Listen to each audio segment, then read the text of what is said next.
स्वामीनारायण। जय स्वामीनारायण। परम पूज्य महंत स्वामी जी, पूज्य संतगण,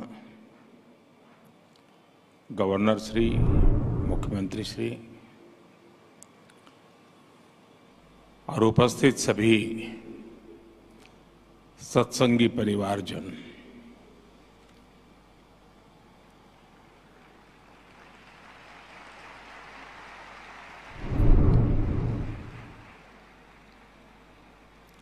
ये मेरा सौभाग्य है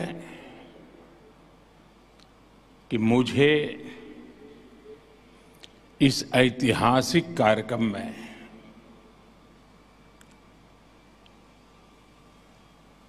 साक्षी बनने का, साथी बनने का और सत्संगी बनने का सौभाग्य प्राप्त हुआ है।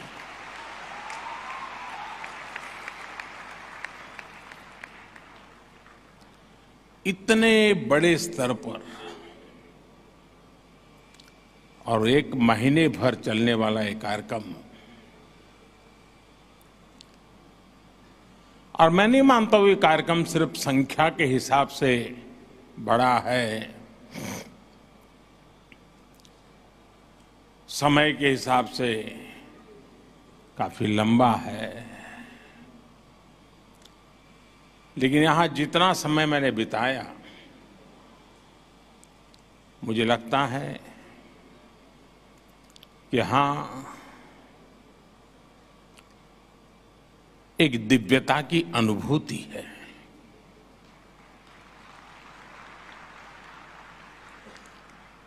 यहां संकल्पों की भव्यता है। यहां अबाल वृद्ध सबके लिए हमारी विरासत क्या है, हमारी धरोहर क्या है, हमारी आस्था क्या है, हमारा अध्यात्म क्या है, हमारी परंपरा क्या है, हमारी संस्कृति क्या है, हमारी प्रकृति क्या है, इन सबको इस परिसर में समेटा हुआ है। यहां भारत का हर रंग दिखता है।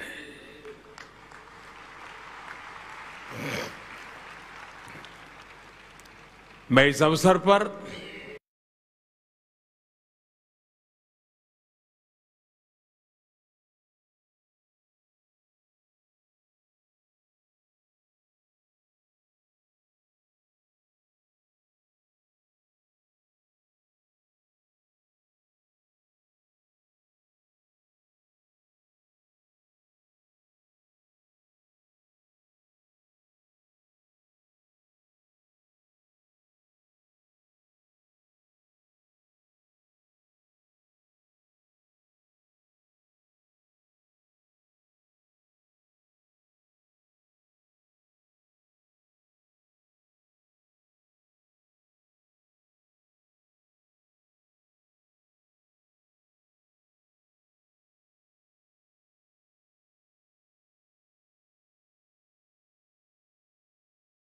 ये देश और दुनिया को आकर्षित करेगा, इतना ही नहीं है, ये प्रभावित करेगा, ये आने वाली पीढ़ियों को प्रेरित करेगा।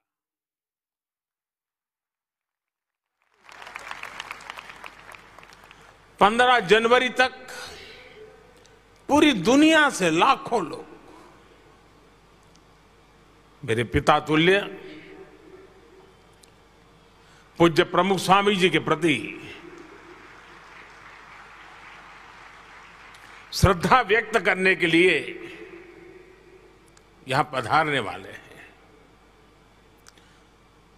आप में से शायद बहुत लोगों को पता होगा, यूएन में भी, संयुक्त राष्ट्र में भी प्रमुख स्वामी जी के शताब्दी समारोह मनाया गया। और ये इस बात का सबूत है कि उनके विचार कितने शाश्वत है, कितने सार्वभौमिक है, और जो हमारी महान परंपरा संतों के द्वारा प्रस्थापित वेद से विवेकानंद तक जिस धारा को प्रमुख स्वामी जैसे महान संतों ने आगे बढ़ाया, वो वसुधैव कुटुंबकम की भावना आज शताब्दी समारोह में उसके भी दर्शन हो रहे हैं। ये जो नगर बनाया गया है, यहां हमारे हजारों वर्ष की हमारी महान संत परंपरा, समृद्ध संत परंपरा, उसके दर्शन एक साथ हो रहे हैं। हमारी संत परंपरा किसी मत, पंथ, आचार, विचार सिर्फ उसको फैलाने तक सीमित नहीं रही है। हमारे संतों ने पूरे विश्व को जोड़ने, वसुधैव कुटुंबकम के शाश्वत भाव को सशक्त किया है। और मेरा सौभाग्य है, अभी ब्रह्म बिहारी जी स्वामी कुछ न अंदर की बातें भी बता दे रहे हैं।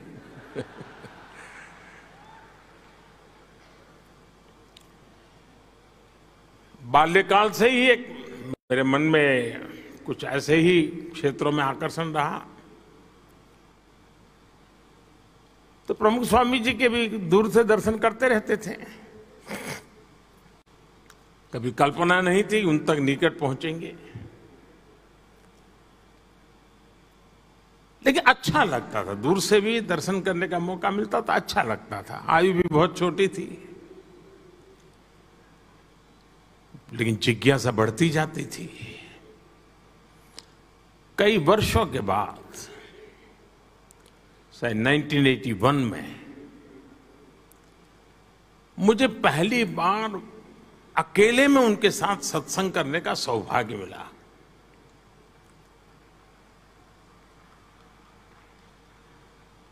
और मेरे लिए सरप्राइज था कि उनको मेरे विषय में थोड़ी बहुत जानकारी उन्होंने इकट्ठी करके रखी थी। और पूरा समय न कोई धर्म की चर्चा, न कोई ईश्वर की चर्चा, न कोई अध्यात्म की चर्चा, कुछ नहीं। पूरी तरह सेवा, मानव सेवा, इन्हीं विषयों पर बातें करते रहे। वो मेरी पहली मुलाकात थी, और एक एक शब्द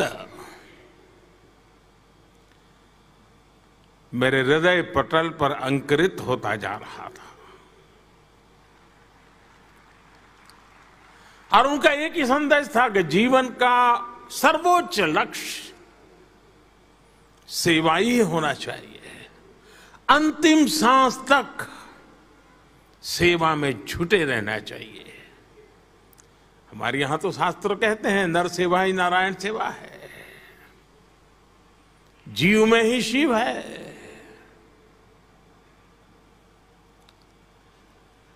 लेकिन बड़ी बड़ी आध्यात्मिक चर्चा को बहुत ही सरल शब्दों में समाहित करते, जैसा व्यक्ति वैसा ही वो परोसते थे, जितना वो पचा सके, जितना वो ले सके। अब्दुल कलाम जी इतने बड़े वैज्ञानिक, उनको भी उनसे मिलकर के कुछ न कुछ मिलता था और संतोष होता था। और मैं जैसा एक सामान्य सोशल वर्कर, वो भी जाता था, उसको भी कुछ मिलता था, संतोष होता था। ये उनके व्यक्तित्व की विशालता थी, व्यापकता थी, गहराई थी। और एक आध्यात्मिक संत के नाते तो बहुत कुछ आप कह सकते हैं, जान सकते हैं। लेकिन मेरे मन में हमेशा रहा है कि वे सच्चे अर्थ में एक समाज सुधारक थे, वे एक रिफॉर्मिस्ट थे। और हम जब उनको अपने अपने तरीके से याद करते हैं, लेकिन एक तार मुझे जो हमेशा नजर आता है, हो सकता है उस माला में अलग अलग मणके हमको नजर आते, मोती नजर आते होंगे, लेकिन अंदर का जो तार है वह एक प्रकार से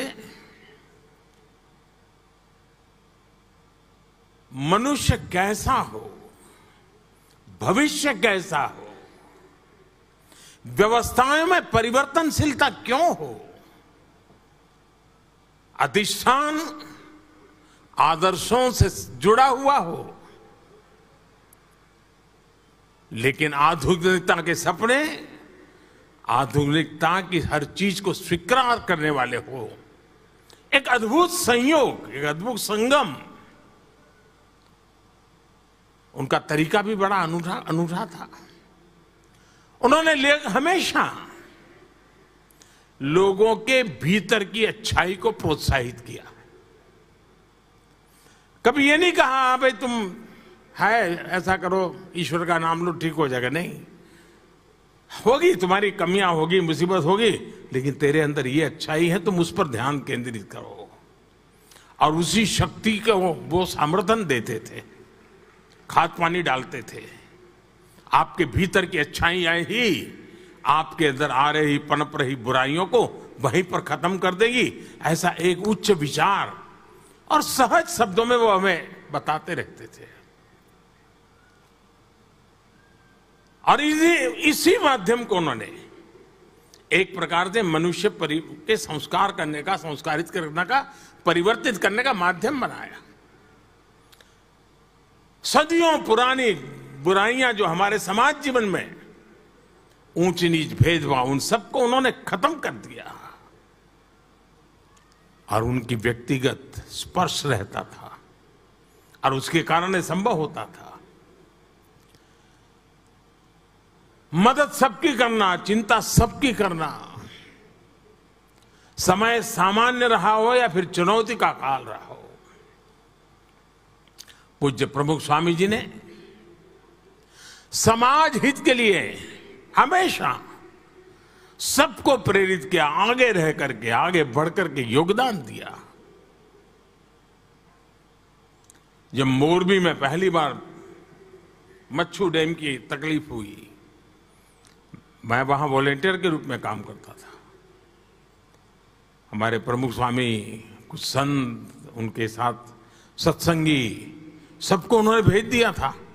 और वो भी वहां हमारे साथ मिट्टी उठाने में काम में लग गए थे, डेड बॉडीज का अग्नि संस्कार करने में काम में लगे थे। मुझे याद है 2012 में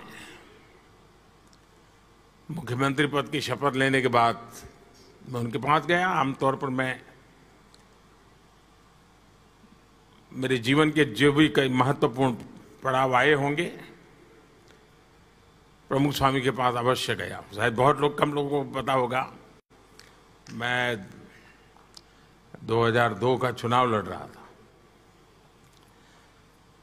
पहली बार मुझे चुनाव लड़ना था, पहली बार नामांकन भरना था और राजकोट से मैं उम्मीदवार हो रहा था।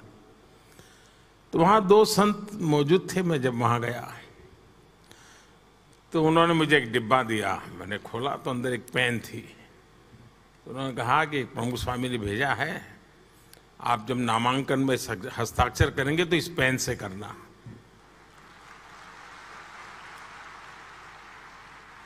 अब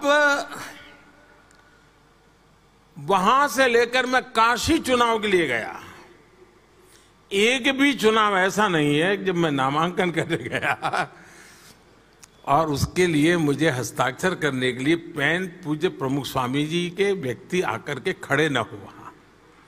और जब काशी गया तब तो मेरे लिए सरप्राइज था कि उस पेन का जो कलर था वो बीजेपी के झंडे के कलर का था। ढक्कन उसका जो था वो ग्रीन कलर का था और नीचे का हिस्सा ऑरेंज कलर का था। मतलब पहले कई दिनों से उन्होंने संभाल के रखा होगा और याद कर करके उसी रंग की पेन मुझे भेजना यानी व्यक्तिगत रूप से, वरना उनका कोई क्षेत्र नहीं था कि मेरी इतनी केयर कर रहा। शायद बहुत लोगों का आश्चर्य होगा सुन करके, 40 साल में शायद एक साल ऐसा नहीं गया होगा कि हर वर्ष प्रमुख स्वामी जी ने मेरे लिए कुर्ता पैजामा का कपड़ा न भेजा हो।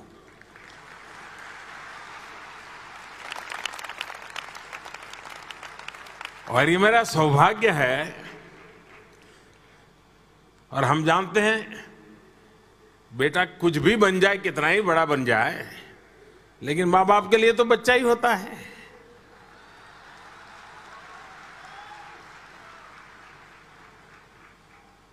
देश ने मुझे प्रधानमंत्री बना दिया, लेकिन जो परंपरा प्रमुख स्वामी चलाते थे, पूज्य भक्त स्वामी ने भी, अब तक वो कपड़ा भेजना चालू है।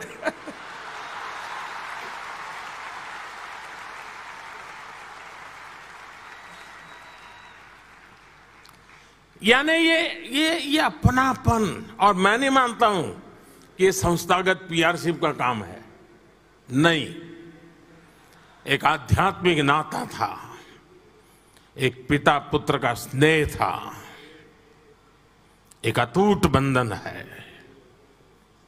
और आज भी वो जहां है होंगे, मेरे हर पल को वो नजर करते होंगे, देखते होंगे।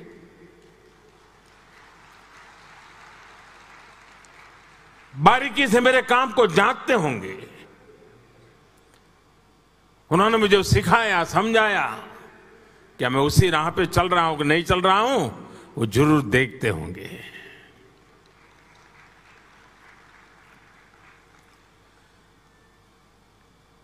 कच्छ में भूकंप, जब मैं वॉलंटियर के रूप में कच्छ में काम करता था, तब तो मेरा मुख्यमंत्री का कोई सवाल ही नहीं उठता था।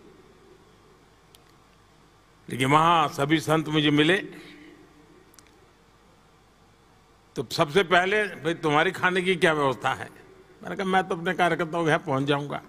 नहीं, बोले तुम कहीं पर भी जाओ, तुम्हारे लिए यहाँ भोजन रहेगा, रात को देर से आओगे तो भी खाना यहीं खाओ।